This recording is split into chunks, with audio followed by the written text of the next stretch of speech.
છો બધાએ? આજે આપણે સંગીની ફોરમ ગ્રુપમાં આજે આવેલા છીએ. ખૂબ જ સરસ જગ્યા ઉપર એમને આજે આંતરરાષ્ટ્રીય યોગા દિવસનો કાર્યક્રમ રાખેલો હતો. એમના જે પ્રેસિડેન્ટ છે, એમની જે ટીમ છે, આપણે એમની સાથે વાતચીત કરીએ. નમસ્કાર, જય જિનેન્દ્ર. નમસ્કાર, જય જિનેન્દ્ર.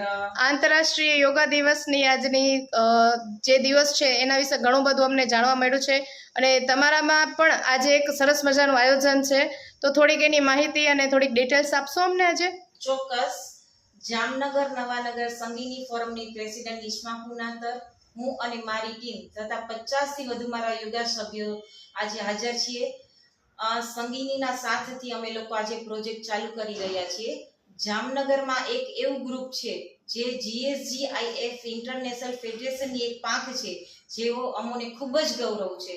સૌરાષ્ટ્ર રિજિયનમાંથી પણ અમને આ પ્રોજેક્ટ કરવામાં આવેલો છે, જ્યાં જે અમે લોકો સંગીનીના સાથથી સ્ટાર્ટ કરી રહ્યા છીએ.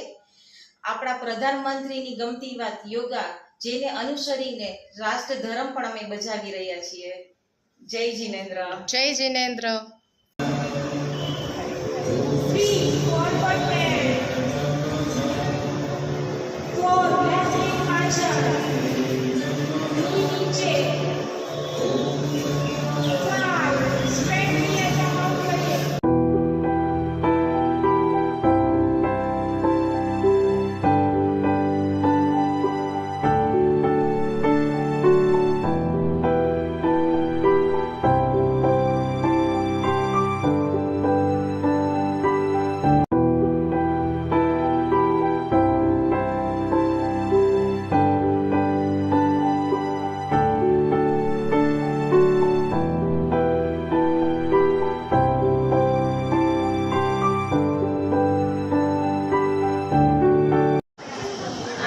સંગીની ફોરમ 5 વર્ષથી ચાલી રહ્યું છે. આ મારી બીજી ટર્મ છે અત્યારે, અને બસ અમે લોકો આ ગ્રુપમાં 150 જણા મેમ્બર છીએ. હર મહિને આખા વર્ષ દરમિયાન અમે લોકો 12 પ્રોગ્રામ આપીએ છીએ. પ્રોગ્રામ કઈ કઈ ટાઈપના હોય છે તમારે? આમ તો ઘણી બધી સંસ્થાઓ સાથે જોયેલું હોય છે કે ફેન્સી ડ્રેસ કરતા હોય છે, અલગ અલગ કરતા હોય છે. તમારે બધા 12 પ્રોગ્રામ તો અમે આપતા જ હોઈએ છીએ, જે આપણે એન્જોયમેન્ટ કરતા હોઈએ છીએ. પણ ફેડરેશનમાંથી ઉપરથી અમારે જે પ્રોજેક્ટ આવતા હોય એ સેવા સપ્તાહ સપ્ટેમ્બર મહિનામાં આવતા હોય છે. એ આખું વીક અમારે જ્યાં ઉપરથી પ્રોટોકોલ આવે એ પ્રમાણે અમારે ફોલો કરવાનું હોય. એમાં બેટી બચાવો, બેટી પઢાઓનું હોય, જીવદયાનું હોય, વૃદ્ધાશ્રમની મુલાકાતનું હોય. ઉપરથી જે ફોલોઅપ આવે એ અમે લોકો બધા પ્રોજેક્ટ કરતા હોઈએ છીએ. Okay, thank you ma'am. આપણે એમના કમિટી મેમ્બર સાથે પણ વાત કરીએ. કેમ છો ફાલ્ગુની બેન? બસ મજામાં. નિકિતા, જણાવો, તમે શું કહો છો? અમે પ્રમુખ શ્રી બધી વાત કરી, પણ મારે એટલું જ ખાલી કહેવાનું છે કે અમારા સંગીની ફોરમમાં લગભગ 150 જણા મેમ્બર છે. એમાં અમુક એજવાળા છે, અમુક યંગ છે. એવી રીતના અમુક એજવાળા હોય, બહાર નીકળતા ન હોય, એની જે શક્તિ હોય અમે લોકો એને બહાર પાડીએ છીએ.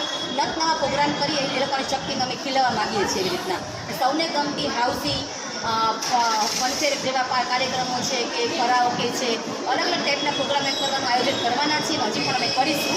એવા અમારા ઘણા બધા અમારા સપના છે અને નિષ્ઠાબેનના પ્રયાસો છે, અને અમે કરવા માટે અમે એની ટીમના સાથે બધા તૈયાર જ અમે લોકો છીએ કે અમે આ પ્રોગ્રામ મસ્ત કરીશું. એમને પ્રેસિડેન્ટનો સપોર્ટ હોય તો ટીમ બધું જ કાર્ય કરી શકે છે. એ આજે ફાલ્ગુની બેને બહુ સરસ દ્રષ્ટાંત આપ્યું છે આપણને. જે સંગીની ફોરમ ગ્રુપના જે મેમ્બર છે, જે ગ્રુપ ચાલે છે ત્યારથી મેમ્બર છે, એમનો પણ રિવ્યૂ લઈએ. કેમ છો મેમ? બસ ફાઇન. જૈન સંગીની ફોરમની મેમ્બર છું, આવિશા વોરા. જૈન સંગીની ગ્રુપ હતું કે જે જૈન સોશિયલ ગ્રુપમાંનું એક છે જૈન સંગીની ફોરમ, કે જે અમને લેડીઝને અમારામાં છુપાયેલી જે અંદરની એક હોય છે એને બહાર કાઢે છે અને એને ડેવલપ કરવાનો ચાન્સ આપે છે, સ્ટેજ ઉપર આવવાનો ચાન્સ આપે છે. દિવાળી હોય તો દિવાળીને બેઝિક પ્રોગ્રામ હોય, નવરાત્રિ હોય તો નવરાત્રિને હોય. જેમ કે મતલબ ગઈકાલ યોગા ડે હતું તો આજે અમારે યોગનું ફંક્શન હતું. એટલે અમારા રેશમાબેન પ્રેસિડેન્ટ છે, જે અમને ખરેખર ખૂબ લાડ કરે છે અને અમે બહુ જ એન્જોય કરીએ છીએ. ઇવન હરેક કાર્યક્રમમાં એ અમને હાઉસી રમાડે છે, બિકોઝ ઓફ કે મારા જેવા તો રેમ્પ વોક બી કરી શકે, પણ એવા એલ્ડર્સ બી છે કે જે ચેર નથી છોડી શકતા. તો એના માટેની શું એક્ટિવિટી? તો દેટ ઇઝ હાઉસિંગ, જે અલગ અલગ ટાઈપની રમીએ છીએ અમે. કોઈ વાર મતલબ વાનગી ઉપર લઈએ છીએ, કોઈ વાર હીરો હિરોઈન ઉપર લઈએ છીએ. મતલબ ઇન ધ શોર્ટ કે અમે બહુ જ મજા કરીએ છીએ. ને that's all because of family અને we are one family. Thank you. Yes